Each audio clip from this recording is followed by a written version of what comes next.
wabarakatuh. Perkenalkan, nama saya Aris. Saya dari kelas 11 TKR. Di sini saya akan menjelaskan tentang pengertian Orde Lama dan Orde Baru dan Reformasi. Era Orde Lama. Orde Lama dalam sejarah politik Indonesia adalah merujuk kepada masa pemerintahan Soekarno yang berlangsung dari tahun 1945 hingga 1966. Era Orde Lama yang berlangsung selama setidaknya 22 tahun ini hampir tidak terjadinya pembangunan terkecuali pembuatan sebuah sarana olahraga yang berlokasi di Senayan yang digunakan untuk perhelatan Asian Games 4 dan Ganevo atau yang merupakan singkatan dari Games of the New Emerging Forecast, merupakan sebuah pesta olahraga yang dibuat dan digagaskan oleh Presiden Soekarno yang memiliki tujuan menyaingi Olimpiade. Serta dalam Orde Lama ini dibangun pula Bendungan Jatiluhur, pabrik baja Krakatau, Stel. Namun, untuk penyelesaian ketiga sarana ini baru terjadi di era Orde Baru. Dalam era ini juga kita bisa melihat adanya pembangunan Masjid Istiqlal serta Monas atau singkatan dari Monumen Nasional yang merupakan sebuah monumen peringatan kemerdekaan Indonesia. Pada tahun 1960 sendiri, adanya rencana pemerintah untuk pembangun nasional semesta berencana 8 tahun. Namun, rencana tersebut tidak dapat berjalan dengan lancar, dikarenakan negara Indonesia sedang mempersiapkan diri untuk berperang melawan Belanda dan dalam rangka merebut kembali Irian Barat. Selain itu, adanya iklim politik yang tidak kondusif juga menjadi salah satu penyebabnya. Selama Orde Lama yang berlangsung 22 tahun ini yang dipimpin oleh Presiden Soekarno, di mana adanya sistem presidensial yang berlangsung hanya di 8 tahun. Di tahun 1945 hingga tahun 1949 terjadinya perperangan dalam menjaga kemerdekaan. Segala daya serta upaya yang dilakukan bangsa Indonesia saat itu untuk mempertahankan kemerdekaannya dan berperang melawan agresi militer negara Belanda yang saat itu ingin menjajah Indonesia lagi. Pada periode ketiga, terjadi 2 kali pemberontakan yang terdiri dari pemberontakan PKI yang dipimpin oleh Musso Madiun pada September 1948 dan pemberontakan kedua yang dilakukan oleh Negara Islam Indonesia yang dipimpin oleh Kartosuwiryo pada Agustus 1949. Berbagai pemberontakan dalam periode tahun 1950 hingga tahun 1959, adanya penggunaan Undang-Undang Dasar Republik Indonesia Serikat serta Undang-Undang Dasar 1950 yang memiliki nilai menganut sistem parlementer di mana kekuasaan eksklusif atau pemerintahan ada pada tangan Perdana Menteri. Dalam periode tahun ini terjadi beberapa pemberontakan, yaitu pemberontakan Andi Aziz pada tahun 1950, pemberontakan Kahar Muzakkar pada tahun 1962, pemberontakan PRRI, serta pemberontakan Permesta pada tahun 1958. Akibat terjadinya berbagai pemberontakan tersebut memberikan dampak negatif pada jalannya pemerintahan yang ada, di mana kabinet tersebut menerus jatuh bangun selama periode 9 tahun tersebut. Hal ini dikarenakan dalam periode tersebut terjadi pergantian Perdana Menteri sebanyak 8 kali dan ada pula kabinet yang memiliki usia jabatan hanya 3 bulan. Dengan situasi politik pada saat itu dan keamanan bangsa Indonesia yang terancam, hampir tidak ada pembangunan yang terjadi sehingga yang membuat kesejahteraan masyarakat diabaikan. Perang dengan Belanda dan Malaysia. Pada tanggal 5 Juli 1959, Presiden saat itu yaitu Soekarno mengeluarkan dekret kembali dan mengumumkan bahwa pemerintahan akan kembali ke Undang-Undang 1945. Dengan adanya pemberlakuan UUD 1945 kembali, maka sistem presidensial juga kembali, di mana presiden yang menjadi kepala pemerintahan di sebuah negara. Setelah kekuasaan eksklusif yang terjadi pada Perdana Menteri berpindah kembali ke tangan Presiden Soekarno, masalah Irian Barat yang seharusnya sudah dirundingkan 1 tahun setelah adanya perjanjian konferensi meja bundar atau KMB, namun tidak dilaksanakan, dituntut untuk segera dijalankan kembali oleh Presiden Soekarno. Karena dari pihak Belanda yang tetap menolak untuk merundingkan masalah mengenai Irian Barat ini, maka pemerintah Indonesia memutuskan untuk menempuh jalan lain untuk mengambil kembali Irian Barat dari tangan pihak Belanda menggunakan kekuatan militer, yaitu perang. Dalam mempersiapkan perang tersebut,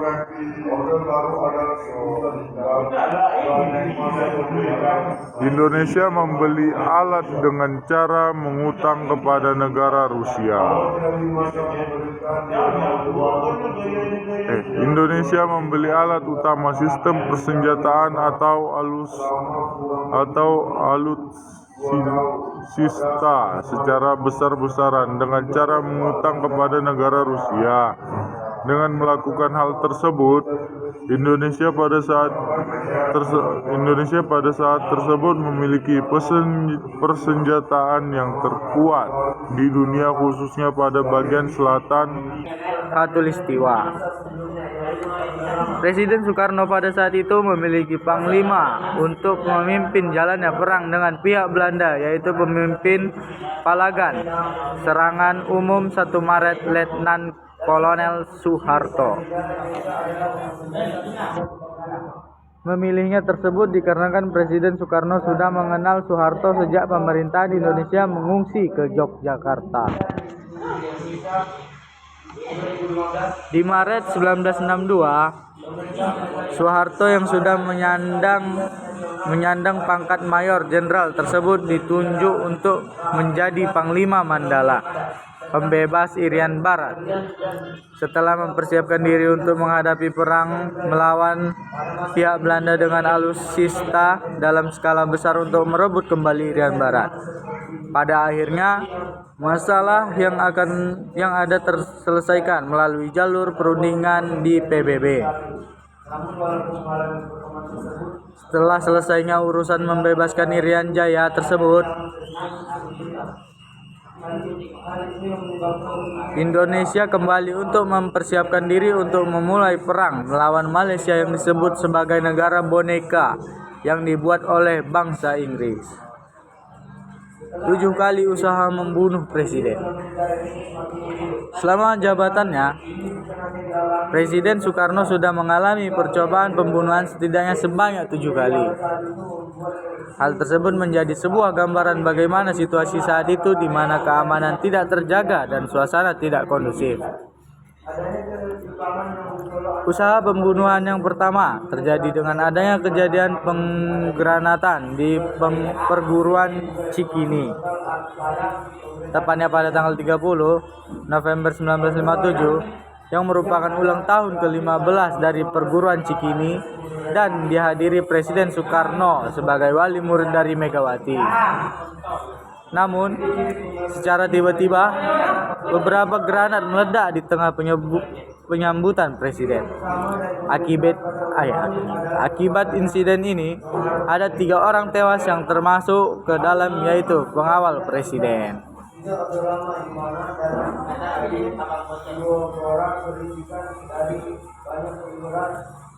Usaha pembunuhan yang kedua terjadi pada tanggal 9 Maret 1960, di mana terjadinya ledakan yang berasal dari hasil tembakan Cannon 23 mm pesawat MiG-17 yang dipiloti oleh Daniel Moukar ditembakkan ke istana.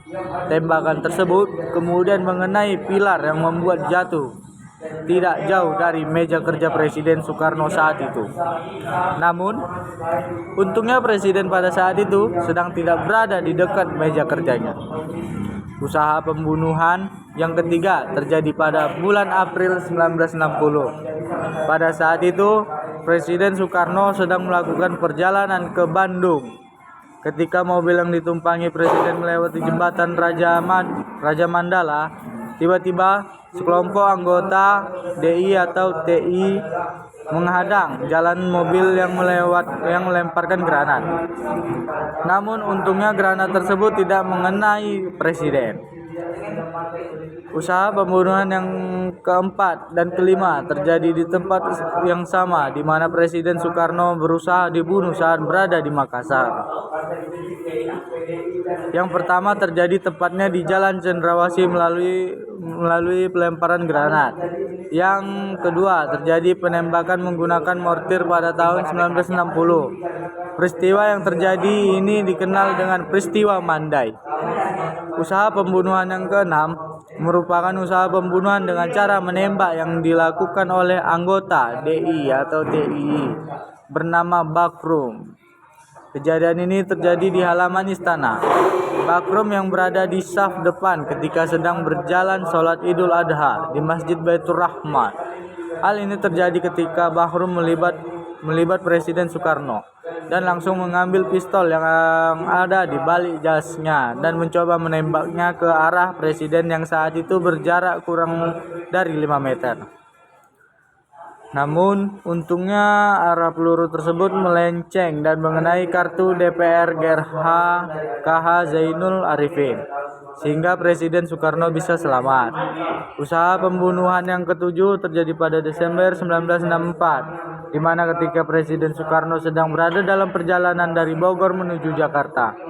Ketika beliau berada di Cimanggis, tiba-tiba sebuah granat dilempar oleh seorang laki-laki ke mobil Presiden. Namun untungnya jarak antara titik melempar berada di luar jangkauan laju mobil sehingga Presiden Soekarno dapat selamat. Ya, kita masuk ke Orde Baru. Era Orde Baru. Orde Baru adalah sebutan bagi masa pemerintahan Presiden Soeharto di Indonesia. Awal dari masa pemerintahan di era Orde Baru muncul setelah dikeluarkan surat perintah yang berlaku selama kurang lebih 32 tahun pada 11 Maret 1966 hingga 1988. Diangkatnya Soeharto menjadi Presiden Indonesia juga menandakan era Orde Baru menggantikan Presiden Soekarno sebelumnya. Penamaan Orde Baru ini digunakan sebagai pembandingan dengan masa sebelumnya, yaitu Orde Lama. Di masa Orde Baru ini, sistem pemerintahannya masih menggunakan presidensial, di mana keputusan eksekutif ada di tangan Presiden serta memiliki bentuk pemerintahan, yaitu republik. Dasar konstitusi dari negara Indonesia adalah Undang-Undang Dasar 1945. Berdasarkan Encyclopedia Britannia atau 2015, pada masa Orde Baru ini pemerintahan menekankan pada adanya stabilitas nasional baik dalam program politiknya dan juga rehabilitas ekonomi yang ada, serta berkepribadian dan juga fokus pada bidang sosial budaya. Pada masa ini juga terjadi kemajuan dalam demokrasi di Indonesia. di mana seperti yang dapat dilihat dari hasilnya, inflasi menurut dan mata uang Indonesia menjadi lebih stabil. Namun, walaupun mengalami perkembangan tersebut, kekuasaan dari seluruh pemerintahan pada saat itu ada di tangan presiden seutuhnya. Hal itu yang menyebabkan runtuhnya era Orde Baru dikarenakan adanya krisis moneter di tahun 1997. Setelah adanya krisis tersebut, kondisi ekonomi negara Indonesia semakin memburuk. Dan hal ini bukan hanya dialami Indonesia saja, namun juga berbagai negara lain. Kondisi yang terjadi pada saat itu membuat korupsi, kolusi, serta nepotisme atau KKN menjadi semakin tinggi dan angka kemiskinan juga meningkat. Adanya ketimpangan yang mencolok antara kedua pihak tersebut, memicunya gerakan demokrasi dalam rangka menuntut adanya perbaikan ekonomi dan juga reformasi total pada pemerintahan Indonesia. Era Orde Baru yang ada berakhir pada tahun 1998 dengan pengunduran diri Soeharto sebagai presiden yang membuat kemunculan era reformasi. Ciri-ciri pemerintahan pada Orde Baru. 1. Kuatnya pengaruh militer atau duifungsi ABRI. Ciri yang pertama dari pemerintahan pada Orde Baru adalah kuatnya pengaruh militer dan ABRI. Hal ini memang sudah terlihat sejak Orde Lama, di mana dalam kabinet Dwi Korah berisikan dari banyak perwira tinggi Angkatan Darat. Namun pada era Orde Baru terjadi perubahan di mana fungsi ABRI dalam tingkat sipil menjadi lebih kuat lagi. Partai Golongan Karya yang merupakan mesin politik utama dari pemerintahan Orde Baru berisikan banyak anggota militer. ABRI yang ada juga memiliki kegiatan sipil yang terdiri dari ABRI masuk desa dan juga menduduki jabatan sipil serta militer di saat yang bersamaan. Selain itu, banyak anggota ABRI yang menjadi komisaris berbagai perusahaan besar di Indonesia, yang menjadi salah satu tanda adanya KKN di dalam pemerintahan Orde Baru. 2. Terbatasnya pilihan politik. Ciri yang kedua dari pemerintahan pada Orde Baru adalah terbatasnya pilihan politik. Hal ini dapat dilihat melalui pemilu pada tahun 1971 yang diikuti oleh setidaknya 9 partai politik serta 1 golongan karya, dan bandingkan dengan pemilu pada tahun 1977 yang hanya diikuti oleh 2 partai politik yaitu PDI dan PPP serta 1 golongan karya. Hal yang terjadi ini dilakukan untuk membatasi adanya ideologi baru yang berkembang. Hal ini dikarenakan pemerintahan mengira bahwa kekacauan yang terjadi di Orde Lama disebabkan banyaknya ideologi baru yang berkembang. Penyederhanaan tersebut diharapkan dapat menciptakan kestabilan dalam politik pemerintah. 3. Pembangunan yang masif. Ciri-ciri yang ketiga dari pemerintahan pada Orde Baru adalah pembangunan yang masif. Hal ini dikarenakan pemerintahan pada masa ini memfokuskan dan menjadikan pembangunan infrastruktur fisik maupun non-fisik sebagai prioritas tertingginya. Hal yang dilakukan ini merupakan sebuah respon dari adanya kekacauan ekonomi pada tahun 1965.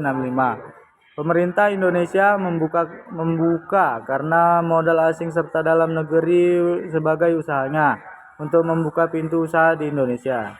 Diharapkan dengan adanya hal tersebut, pembangunan yang ada dapat berlangsung dengan lancar serta perekonomian kembali normal. 4. Pemerintahan sentralistik. Ciri yang keempat dari pemerintahan pada Orde Baru adalah pemerintahan yang sentralistik yang pada dasarnya sudah berjalan sejak awal kemerdekaan Indonesia terjadi. Hal ini terjadi karena sistem kenegaraan yang masih belum rekat dan setara di berbagai daerah. Pemerintah yang bersifat sentralistik ini membuat adanya kendali pusat terhadap pemerintahan yang ada di daerah. Hal ini dikarenakan segala keputusan yang diambil harus melalui pemerintah pusat terlebih dahulu.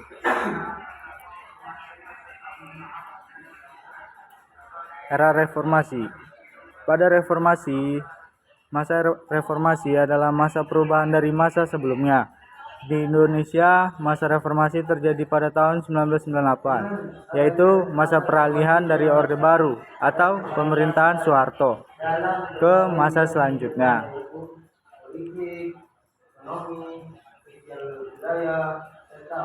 Awal pemerintahan di era reformasi atau yang disebut sebagai masa transisi ini digunakan untuk membuka peluang dan menata kehidupan yang lebih berdemokrasi.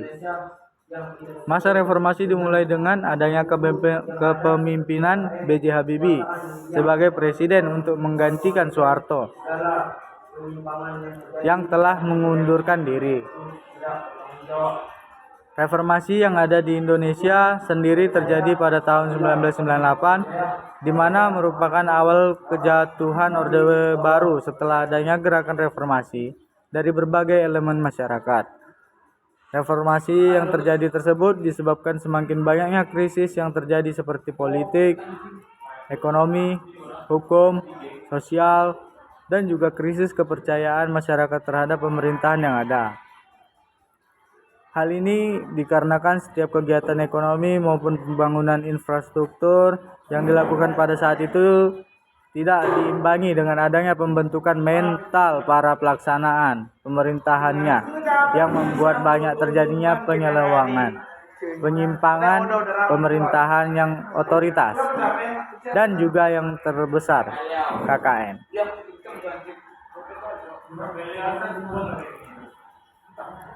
Pada masa reformasi ini, Presiden Habibie membuat reformasi berskala besar pada sistem pemerintahan yang ada. Sistem tersebut dijalankan dengan adanya keterbukaan dan nilai demokrasi yang lebih ditonjolkan. Pada masa ini juga,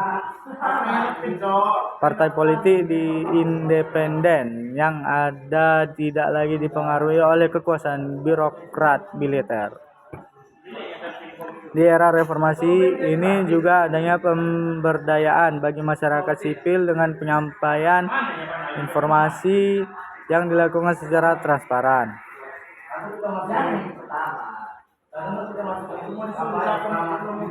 Hal ini ditandai dengan adanya pemilu atau proses pemilihan secara langsung untuk presiden dan wakil presiden,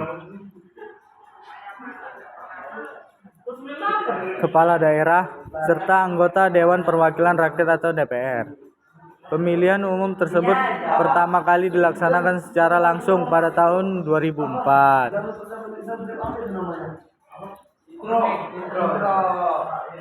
Demokrasi yang ada pada saat itu kemudian berkembang dengan adanya kesadaran masyarakat dalam kehidupan perpolitikan nasional. Tujuan adanya reformasi.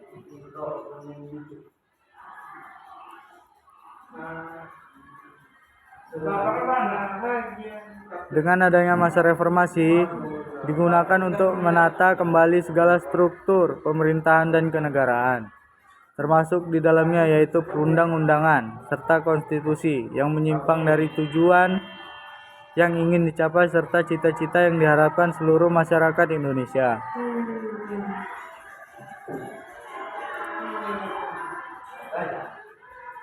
Dengan adanya masa reformasi, diharapkan melakukan perubahan serius serta bertahap dalam menemukan berbagai nilai baru dalam kehidupan masyarakat, berbangsa, dan juga bernegara.